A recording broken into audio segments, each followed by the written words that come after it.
This episode is sponsored by Malibu.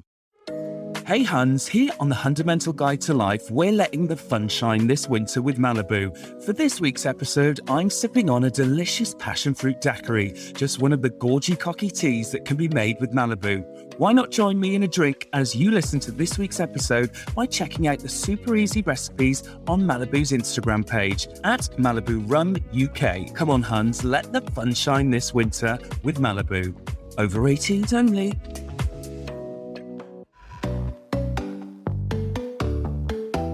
Hello to all my Huns and welcome to another episode of the Hundamental Guide to Life. And this week might be peak Hun for me. Now, you've heard me talk iconic footballers' wives with Electra from Drag Race.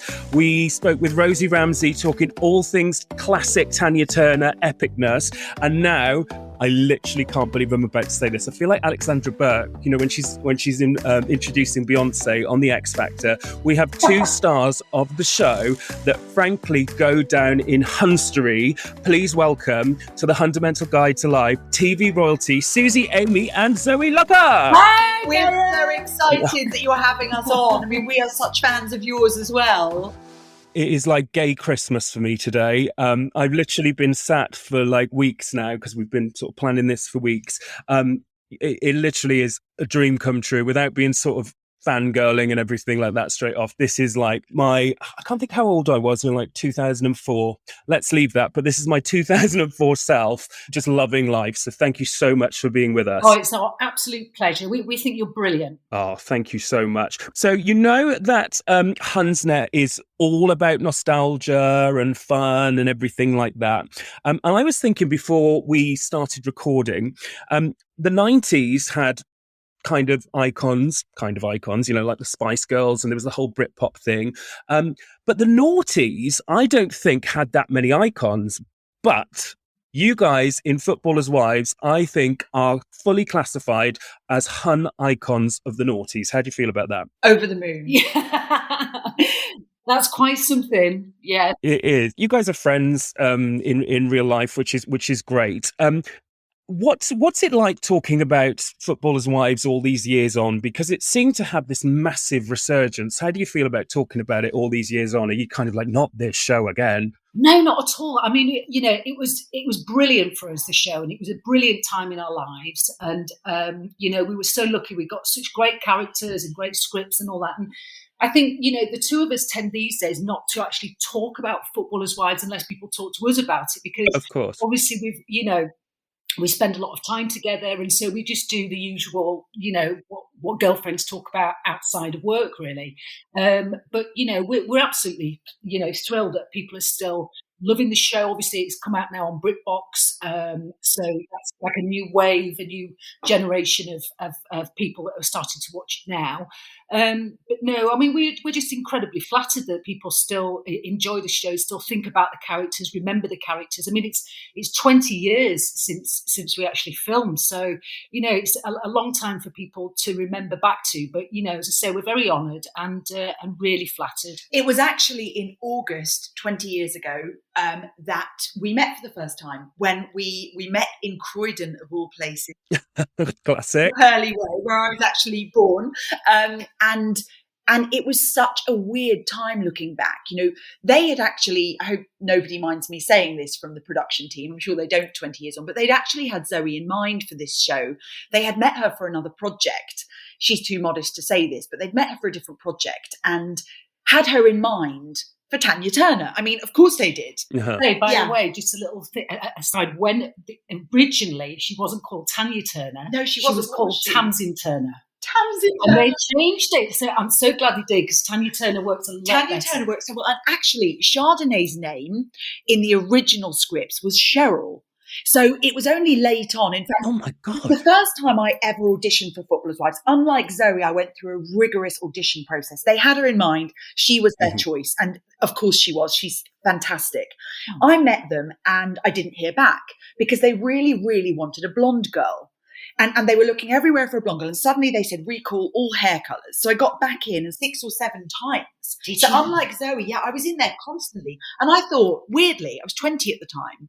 And it was my first thing that I thought, I'm going to get this part. It was like I kind of knew. And do you know what? I feel so lucky because we had the best time. I know it's fun to watch. It was so fun to do. So it is a long time ago, but I remember it so well. Yeah. Do you know what I think looking back at it? And I mean, I've rewatched the show, as much as everybody knows on Hunstory, I'm a huge fan of the show. It's kind of every 4 years, I sort of do a recycle of it when it was on YouTube. Now, thank God it's on BritBox. And every time I watch the show, because time moves on, I see things that entertain me like much more than I did the last time. Like, for example, what is literally sending me west at the moment is the interiors of the houses. Watching it at the moment, so I'm watching it.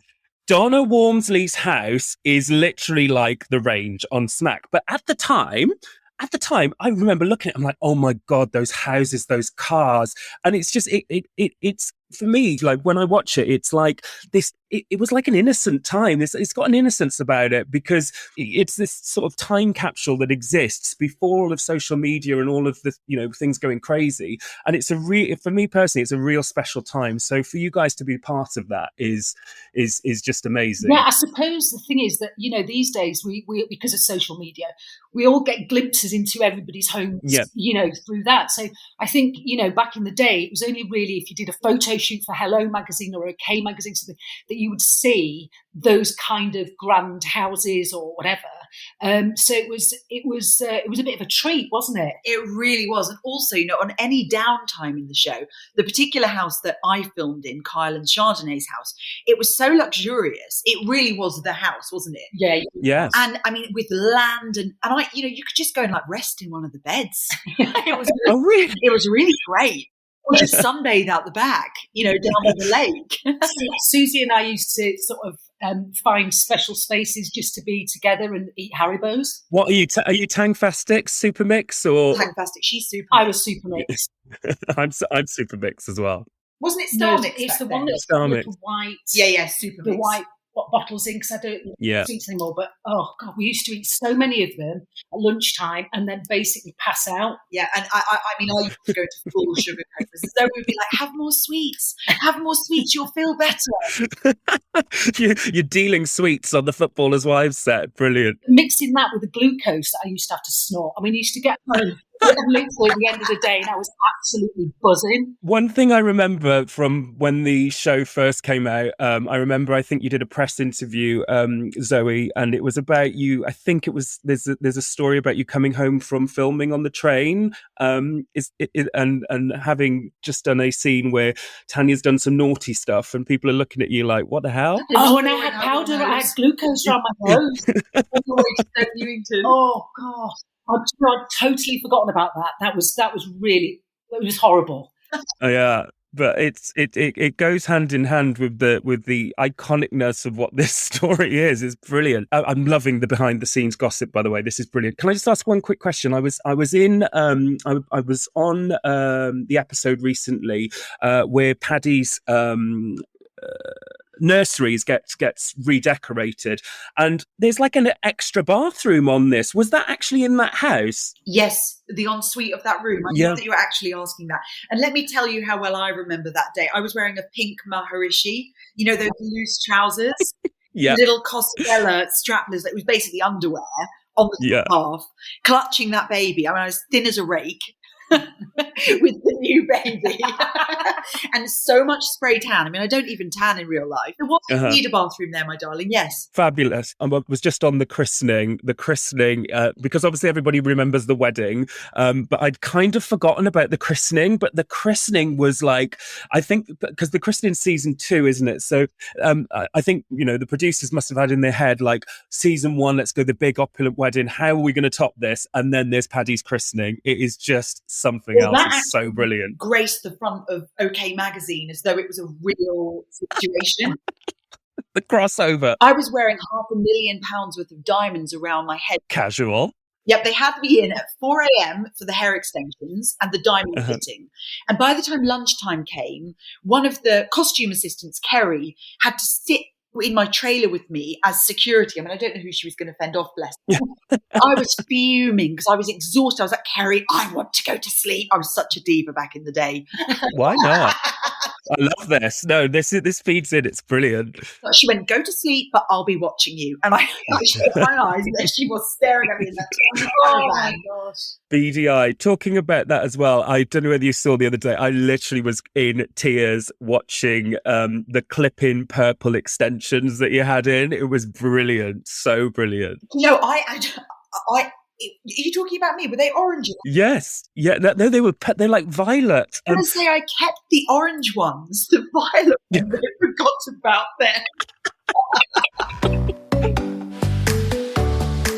Oh my God, no, brilliant. This is like heaven for me talking about this. So now we know that you both have portrayed some legendary Huns on telly, but what we do on the Hundamental Guide to Life with all of our guests, we want to kind of see how Hun our guests are, because I've got this theory that everyone is a little bit of Hun. And in my brand new book that is coming out next year called The Hundamental Guide to Life as well, I talk about this much more, and then people can find out where on the Hun scale they are. But for now, I want to know how Hun you both are, and whether you're in sync with your Hunness or whether you're going out there on your own with your Hunness. First of all, we always talk about home deco. I think I know the answer to this, but do you have any home decor or paraphernalia around your house with any type of like live, love, laugh quotes on? You know, you don't need to be mad to live here, but it helps. So, you know, keep calm and drink tea. Anything like that? Zoe is very much live, love, laugh. So, mine is my catchphrase for myself is "I'm a wolf today," which is my favourite ever lyric. Hey, hey, hey! From C'est la vie. From C'est la vie. I'm a wolf today. So that's what I go by, and that's my. If I need to kind of get up and go, I just think I'm a wolf today. And Zoe's is definitely live, love, laugh. Well, to be honest with you, once in my time, did own a live, love, laugh thing that was in my bathroom on a piece of driftwood. Gareth, she's winding you up, and that isn't my thing. So what's yours then, darling? Probably Bubblies in the Fridge. Bubblies in the fridge. Oh, I was going to save that till the end, but Bubblies in the fridge, it's come up. It's like, how did that? So talk to me about that moment, because this is like meme. Like meme history that will go down when we're gone, dead and gone for years to come. That is like cemented now in internet culture. Tell me about it. Well, it was basically just leading up to it. Vanessa had found out that Tanya and Max were having an affair. She'd been around to the secret apartment and had found that yellow post-it note saying Bubblies in the fridge, and found out about the affair. So she just literally, went back to Max's house. But because she'd been so controlling beforehand, it was the start of this massive meltdown. So in the script, it was only one Bubblies in the fridge. That was just what was written, and that was it. And then, but in order to get because we only did one take, in order to get the momentum, I think I just zoned out, and then before I knew it, I'd done 3. And I think, as I say, they set it up beforehand, and the director just said, look, if there's any issues, can we just stop straight away, because we only want to do this once. Because obviously the reset would have been quite something. So we just so it just kind of happened, and just in one take. So it is so fabulous. I've watched that, Gareth, just like you, over and over again.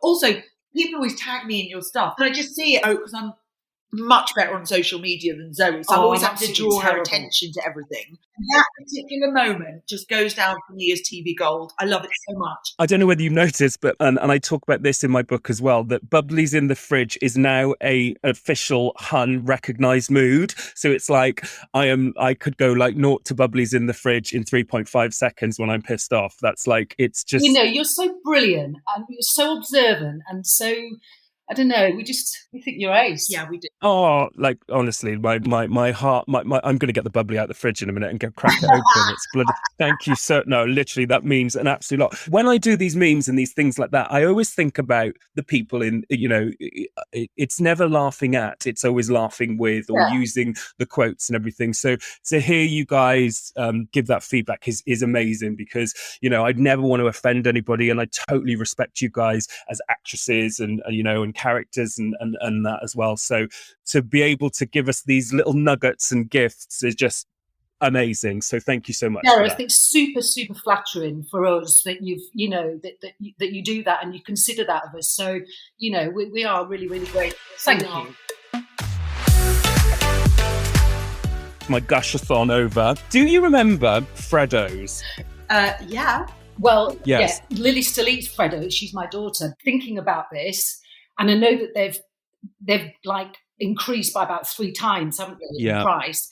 But what about the Wham Bar? The Wham Bar, that's the one with the fizzy stuff in. So, but Gareth, we're the same age, well, aren't they're we? 20p Wham Bars. No, well, they're 20p now. But they're literally half the size, and they're not as fizzy. And they've taken out lots of the artificial colouring, which is a shame. Yeah. Oh, kids today just haven't lived. When I was younger, 10p. Yeah, no, they were 10p, and I think I remember a chomp. Do you remember a chomp bar? Yes. Chomp bar. They were. I think they were 5p at once. Randomly this morning, I was listening to Jessie Ware's podcast, because I love that podcast, with her mum, and they were talking about popping candy. That it's basically bicarbonate of soda. Oh, is it? Fizz Pointless information for you today. Yeah, Fizz Whiz, all of that. Push Pops. Do you remember Push Pops? Yes, I do. I mean, I'm a Push real Pops. sweet fan, but I've got to tell you here, I for sure eat more sweets than Zoe, but she's got a full sweet shop in her kitchen. I'm putting together this scale with all of the guests, basically about this Hun timeline of like all these things, items and events that have happened over the years that have contributed to Hun culture. 2003 to 2006 are like where all of the things happened that we all refer to, like back in modern times. Modern times sounds like we're in the Stone Ages, but we refer back to. So, for example, obviously, Footballers' Wives was peak at that time. There was the Sienna Miller. Do you remember the gypsy skirt and the big chunky belt, the Deirdre Barlow belt? What else went on there? It was the beginning of X Factor and all like that. So, 2003 to 2006 is where I think the peak hunning was. Right, I think that's when we were obviously right slap bang in the middle of filming. From 2001 through 2006. So it was, I think we were just completely preoccupied with the filming. And when you're in that sort of situation, you don't really recognise that it's any kind of movement. Do you know what I mean? Yeah. It's not until we look at current time you never do you? No. The one thing I love about Hun culture as well is that it's all these shared references that are referred to like now in 2021, that, when we put the memes together, like the nostalgia stuff, it's like, oh my God, that happened to me, or my bedroom was like that, or, oh, I used to wear this, or yeah, Spice Girls Impulse. I used to, buy that. Jeans and a nice top. That was brilliant.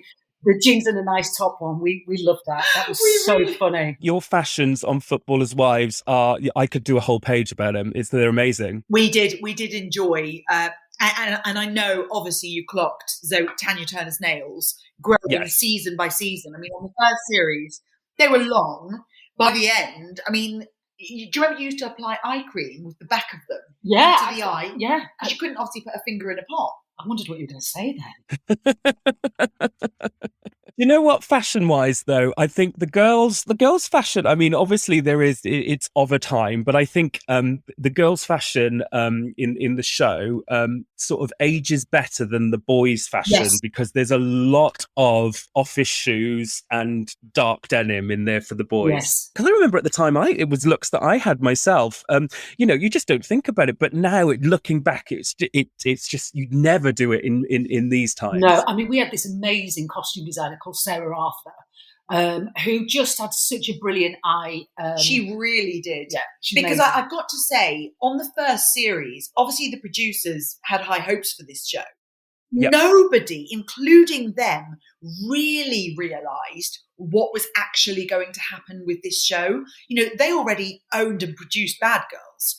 It was a huge show. So we just thought we were going to be doing another successful TV show. We didn't really realise the side interest kind of in us and in angles like the fashion, the houses, the car. Yep. You know, it was a popular TV show with an almost a tabloid interest in it. Yeah. So what Sarah didn't have in the first series was a huge budget, because obviously no designers knew of the show because it hadn't been made yet. So she really had to throw things together that looked expensive at the time on a very small budget for that first season. And she did such a good job. And you know what? I think with women's fashion generally, you can wear things over the years. I think you're right for men, especially when often men's clothing is to do with the cut. That has changed so much. So I think you're right. I actually think we could still wear half the wardrobe and it would look okay, you know? Maybe not the pink Maharishis. I should keep them for many a year afterwards. I've still got a couple of bits from the show. So do I. Yeah. I do too. Do you have them in like a memory box? Is that because I notice whenever we post a Footballers' Wives meme, there's some of the creative team that you guys chat about memories with underneath. There was when I posted something recently about Donna Walmsley's house. One of the teams mentioned that he's still got the oven glove. That was Alan, who was our head makeup artist. And he was incredible, wasn't he? Yes. Absolutely incredible. So he headed up the makeup team, and when I say he would think like you in terms of all the things you're talking about would be 100% on Alan's, he loves the same culture we're discussing, and he loved the Walmsley's interiors as you did, and he still has those oven gloves. I mean, I wonder what else Alan's got. I'm going to message him and find out. Indeed. And do you know what? One of my favourite things that I found out recently, somebody messaged me and was like, oh, I wonder what Tanya Turner's maiden name was. Yes. And then I messaged you, Susie, and then I woke up the next morning to the message, and me and my boyfriend are in bed literally crying about this, crying. Maybe you can tell people, Zoe, what it was. Tanya Beaver. Tanya Beaver. It's a drag name. Tanya Beaver. It's brilliant. I know. I mean, Tanya Turner's a great drag name, isn't it? It is. I mean, it's just, it certainly is now. Yeah. Well, do you know what? On that topic of Tanya Turner being a drag name, we were out having a couple of drinks, discussing potential drag names for somebody. And I was like, there needs to be an amazing play on words for Tanya Turner. And then it was I can't remember, I'm not going to claim this for myself because it definitely wasn't me. But somebody suggested Tanya Turner. Oh. So coming to RuPaul's Drag Race in 2024 is Tanya Turner. You heard it here first. Brilliant. That is fantastic. Brilliant. My drag name, I don't, I'm just putting this out there so it's actually on record. I don't do drag myself, but I surround myself with lots of drag queens. So I love the art form. I think it's amazing. My drag name, if I was going to be a drag superstar, would be Clammy Wynette. Oh, that's gorgeous. Wow. That's good, isn't it? Pretty much copyrighted it now you said it. Do you know what I mean? That's it. It's on record, and that's where it'll stay. One thing I want to talk to you about really quickly is some of the amazing quotes from the show that make it in the memes and scenes that we post. One particular scene, whenever there's anything going on with regards to investigating something, there is always the picture of Tanya holding the cigarette, or the video of her zooming in on the CCTV. That is a brilliant moment. Do you see all of the memes that come up? Most of them, yeah. I mean, Susie often sends things to me because I can go for days without actually looking at my phone. Uh-huh. So Susie will send stuff to me. But is that the have you got everything you need? Crystal. Yes. Oh, I love it so much. Crystal, brilliant. That is a brilliant moment. And do you know who my favourite person to quote from the show is? It's actually Jackie Pascoe. Yes. This just gives a bit of an insight to, and I don't want to sound like a super fan here because I do have a life outside Footballers' Wives, but it's a very big part of our humour and obviously all of the references. Me and my friends can literally have afternoons just quoting Jackie Pascoe and going, "Are you deliberately trying to humiliate Kyle?" That's about the haircut. And then obviously the hard hitters keep coming. In a different scene, she says to Chardonnay, "You look like Friar Tuck, for God's sake." That has me in thing. And then obviously the one thing which I absolutely love is, "You look like you've gone lesbian." Piss off, Jackie. Yeah. That is like being told to piss off by you, as me taking the role as Jackie Pascoe is just a dream come true. I mean, that wig was questionable, wasn't it? Well, that initially was a wig that then became my haircut. I mean, it was so that I didn't have to hack off my own hair. I can't remember why the wig happened, but I was distraught. I mean, I was beside myself, wasn't I? Zoe? Yes. I was, because the wig, I just said to them, why the wig? Why can't we just, why can't we do something attractive? But obviously that wasn't what they had in mind. Yeah. And the wig, I mean, I think Alan, again, still has the wig. That needs to be put in a frame in like a hall of... I would like to wear it again. These days I would wear that wig with pride. Indeed. Was the original Chardonnay hair, was that a wig as well? No, that's my hair.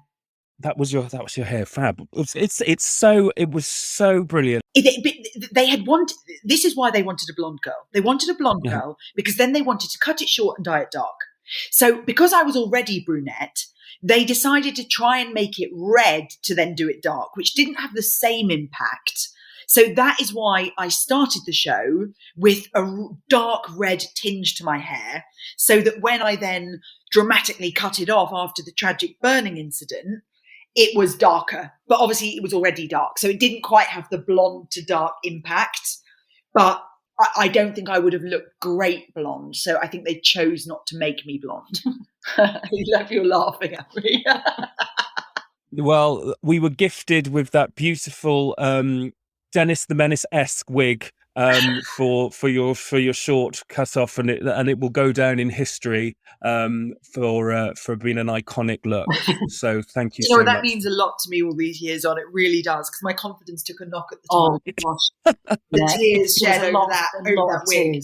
Yeah. Oh my god. No, it's isn't it funny how things from back in the day, which obviously we're almost like insignificant or think that's just so popular and referred to back now. That's what I love about this whole Hun thing, is that it's, whilst it's all fun and that sort of thing, it's real about nostalgia, and it sort of takes you back to what you were doing, how you were feeling, who your friends were and everything like that. So that's the one thing that I really love about being part of it, because I think it's a real nostalgia trip with a good sort of warm feeling to it. Absolutely. Honestly, it is such just this chat today is just taking me back. Just so my mind is just going into so many directions about the fun we had, the looks that were created for us and with us. I used to break into Zoe's makeup bag that Alan used to have for her in the trailer, and I used to steal that lipstick Tanya wore, Varnish by Mac. Yeah. And I used to steal it, because I was like, how come she's got all this makeup? Chardonnay's makeup bag was much smaller than Tanya's, as you can imagine. It's funny, isn't it? Like, I think sometimes, I was thinking just before we went live today, where, I'm not going to ask the question which you probably are asked all the time, and I don't want to go down that rabbit hole of, would you do it again? Because I really think that, let's talk about it as it was. But if it was to be done again, the amount of spin-offs, there'd be like a makeup palette, and there would be so many things that it would be just taken into this whole other sort of realm under the lens if it was sort of brought out today. That's why I love about it, of the innocence of it, because it's just a real moment in time. So it was also a moment in time before social media. I mean, there was internet, but even the internet was kind of only a few years old. Yeah. And it's just a totally different era that actually feels like yesterday. But so much has happened since then. And it would be a very different show to make it today, because all the glamorous shows began to follow it. They actually initially made the show because there was nothing glamorous on TV, in the dynasty kind of way. Yeah. And I think TV had become very grey, it was quite depressing. It was the soaps, and it was people are dying, and it's hard hitting, and they wanted to put something out there that actually things like Towie began to follow, and the Housewives shows began to follow, and it was bright and colourful and fun and tongue in cheek, and it was just very clever at the time. And a lot has followed that probably if it was made now, it might not have the same impact. No. But like you were saying, I think, if it was made now, I would imagine that in terms of merchandise, there would be a huge absolutely. amount. I mean, it wouldn't just be that board game. No. Oh, we had the board game. Gareth is very familiar with the Footballers' Wives board game. I am. I was saying this earlier on that in my guest bedroom where I film all of the podcasts and everything. It used to be like a little show home before Hunsnet exploded, and now it's basically like HQ. It's got graphics and rubbish and everything like that everywhere. Next to the bed, I've got a leopard print bedside cabinet thing. And then on there, I've got the RuPaul book. I've got the Friends, I'll Be There For You book. And then I've got How to Be a Footballer's Wives book by Jay Reynolds. But the thing I love most about it is that it's written as if you girls have written it. It's so brilliant. It's brilliant. Have you got a copy of the book yourself? Do you still have one? Yeah, I do. Yeah, I love it. One thing that we ask all of our guests is, part of Hun culture is the whole live, love, laugh thing. And we ask all of our guests, do they have 3 tracks, a bit like Desert Island Discs, but on a bit of driftwood. Do they have 3 tracks that make them live, love, and laugh? Susie and Zoe, you're heading on a night out with your girly whirlies and you've got that one track that gets you all moving at the same time whilst a box of lukewarm Savvy B is being passed around. What track are you listening to? Do you know, for me personally, it would probably be anything by Wham, but mainly Wake Me Up Before You Go, Freedom, Edge of Heaven, that or something by Madonna. Also, do you know what I absolutely, this was one of my first songs that I just fell in love with, and I could get ready to it, holding that Savvy B all night. Ooh, Just a Little Bit by Gina G. Remember that Eurovision classic? The Eurovision classic. I love that song. Here's a funny thing about Gina G. When you look at her at the Eurovision, I don't know whether you've seen the meme, but have a look at what the musicians and DJs are doing at the back while she's performing. While she's swinging that ponytail. I mean, I used to do that in the mirror. That was kind of my whole. That was when I used to get ready. Like that would be on. But I think Zoe's choices were probably better. This is the whole thing about Hun culture is you do you, so you can you can have whatever song you want, and there's no judgment here, Huns, no judgment. So Gina G and a bit of Wham. Perfect. We're going to add those to the playlist. So the live track, now picture this, you're in a Hallmark movie, walking with a Hun who's wearing a plaid shirt, it's snowing, you fall over and start making snow angles laughing, which turns into a ruddy, lovely snoggeroony. What track would be playing? So this is your love track. Well, funnily enough, we actually have the same one because we have our own little love track. So forgive the kind of vision of us with our partners. We have our own, which it's always been our song. Starship, Nothing's Gonna Stop Us Now. It's always been our song. And I mean, we just love it so much. Oh, what an amazing choice. Do you know what? There's something about an 80s ballad, a big sing song that really sort of plucks at the chords, doesn't it? Like I love Heart Alone. Oh, absolutely. Oh, that's just amazing. Oh God, yeah. Bit of that. Savvy B, Annoying the Neighbours. I'm all for it. My neighbour recently, in fact, she discovered the Shania Twain Come On Over CD, and don't our neighbourhood know it. So if she's listening to this, track 7 is my favourite. And then finally, is there a song that will have you wishing you've reached for the waterproof mascara because it makes you laugh? We need to know what song reminds you of the best times of you having, a good laugh. Well, for the two of us, I think when we were having the best time, and it was Kylie's. Do you remember when we were filming? La la la, yeah, we love that. And wow, wow, wow, wow. I mean, we love a bit of Kylie. We love Kylie. This is stars aligning here because I absolutely adore Kylie. It's been 20 years since Fever was released, which was the album. And so I've really enjoyed. I'm basically living in the past. I really enjoyed revisiting that. And I actually bought the hoodie, the Fever 20 hoodie, which came through the post the other day, which is very nice. It's got Kylie's iconic mouth on there from the... She is just incredible. And do you know what? Her latest, not that this makes me laugh, I'm just saying, her song Dancing, I mean, honestly, I love that so much. It's just such a classic. She never stops delivering. It doesn't matter what era we're in with Kylie, she is delivering. And it's all happy music as well. Like, she's just recently done stuff with Years and Years, which I love. There's a brand new one with Jessie Ware, which I love. Obviously, I don't know about you guys, but every time she goes on tour, I have to make sure that I go. And I'm just really looking forward to seeing the live interpretation of Disco. So I'm really looking forward to that. So it's unbelievable. I've got a friend called Stuart who is arguably, I mean, I've never met anybody who loves Kylie this much. He has got so much memorabilia, and he really keeps me on top of my Kylie game. You know, when her wine came out, you know, he sends it straight over to me. Like, I miss nothing Kylie because of him. That's a good friend you need to keep. That's a good friend you need to keep. Do you know what I would have loved to have seen, actually, parody-wise? What Tanya and Chardonnay's workout video would have looked like, you know? Because, you know, like back in the day, everybody was doing a bit thing. There'd be Tanya doing the ciggies, and that could get you a good arm workout. Do you know what, Gareth? I actually did do a workout video. Yes, you did. Did you? I did. Called Zöe Lucker's Little Black Dress. It's the last time you worked out. It's the last time I worked out. I did it maybe, was it 15 years ago? Yeah, at least. I still haven't watched it. I reckon 17, 18 years. Yeah. I won't unearth that. I get it on hand. Find it anyway, darling. So it's been erased, deleted from all memory. Yeah. It's all memory. Nostalgia, as we know, is a huge part of Hun culture.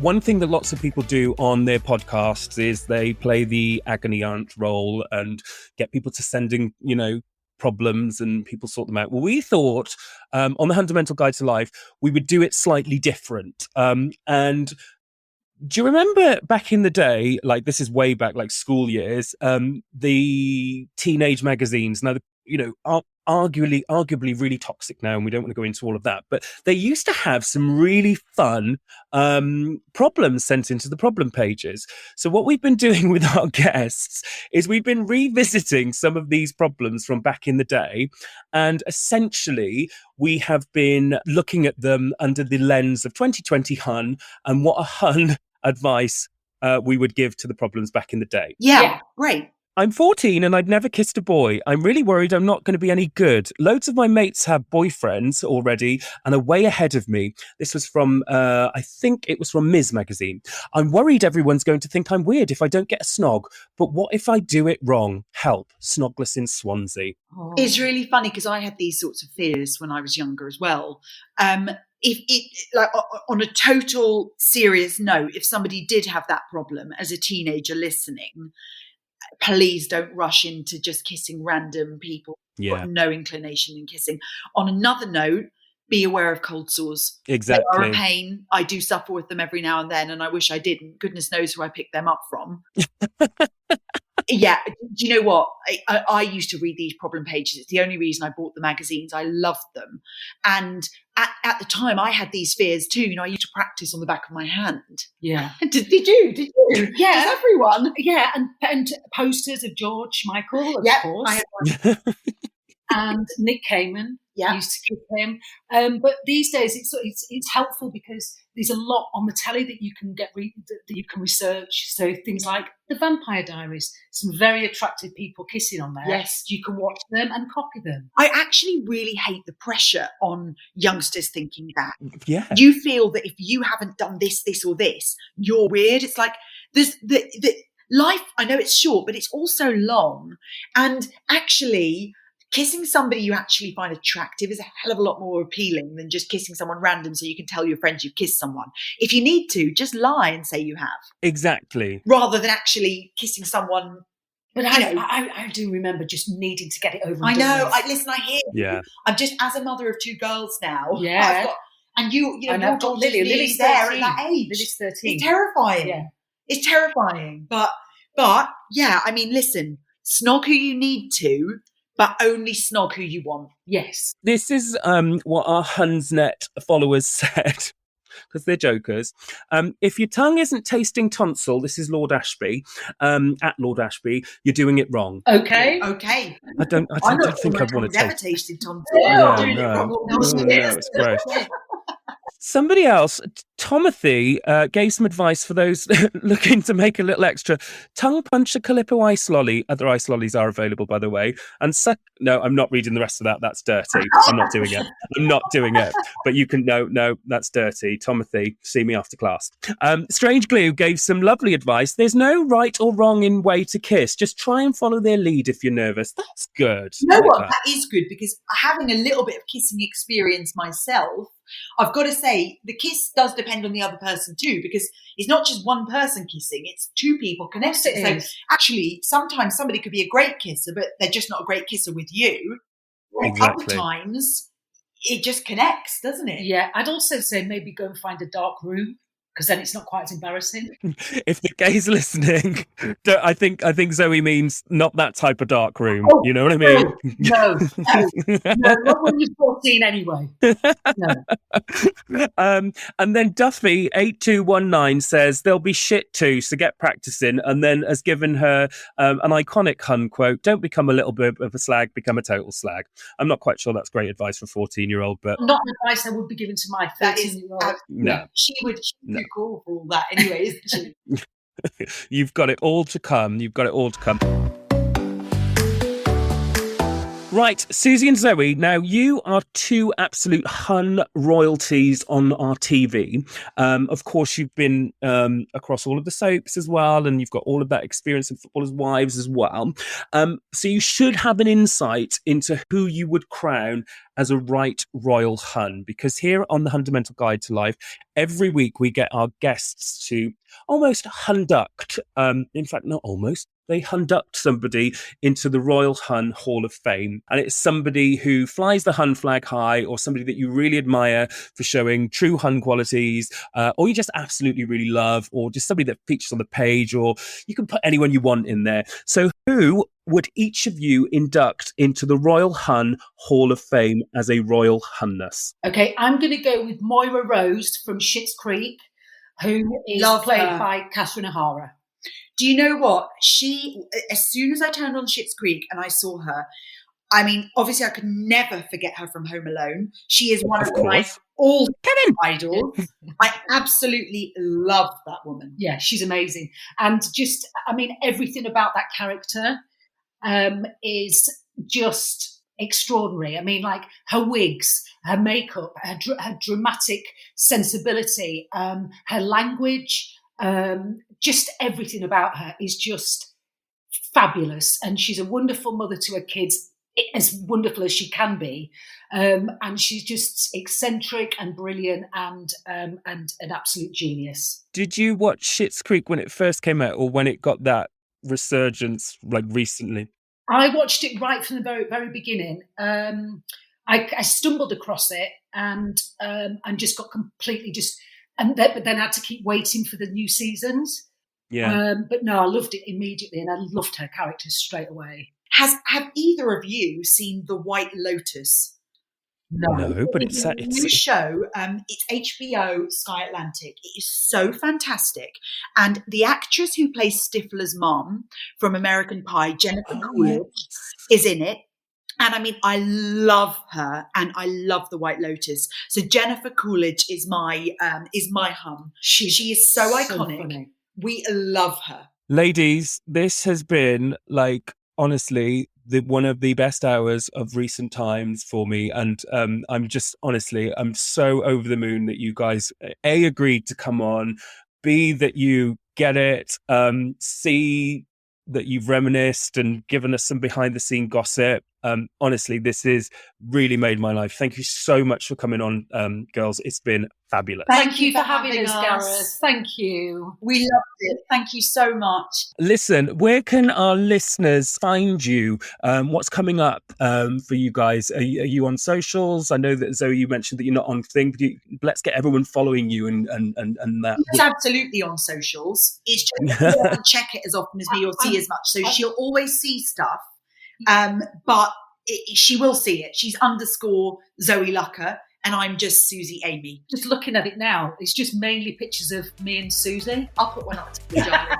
I'll take one to Susie launch and me with and my this daughter. podcast. I think that listen, I don't know whether you'd be into this, but I think that there's a podcast, you're friends, there's a relationship, you've got a great story, you've got a great family situation, you've got children. You're like ticking every box for like a popular podcast there. So perhaps that's something to think about. It's a very good idea. Except I can't even turn on the computer without having a panic attack. I'm here and Jim's here. Zoe's husband is a world-class film editor, so he more than knows technology.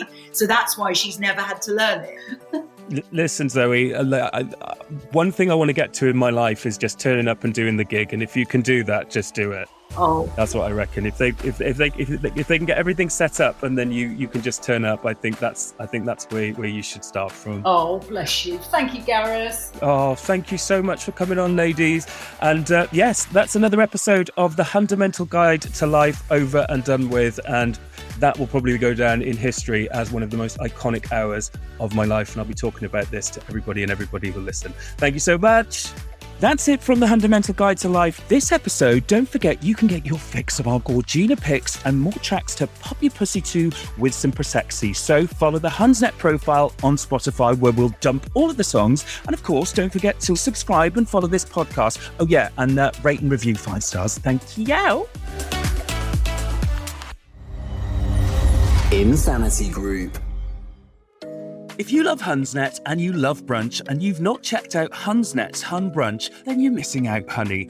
Join us at least once a month in London and up and down the country for drag dallins, gorgy cocky teas, competitions, prizes, exclusive merch giveaways and wall-to-wall Huns. So whether it's a birthday celebration, hen party, girly catch-up, or actually for any reason whatsoever, get on the Nokia 3310 to the Girly Whirlies and get yourselves to Hun Brunch immediately, if not sooner. Tickets exclusively available on Dice.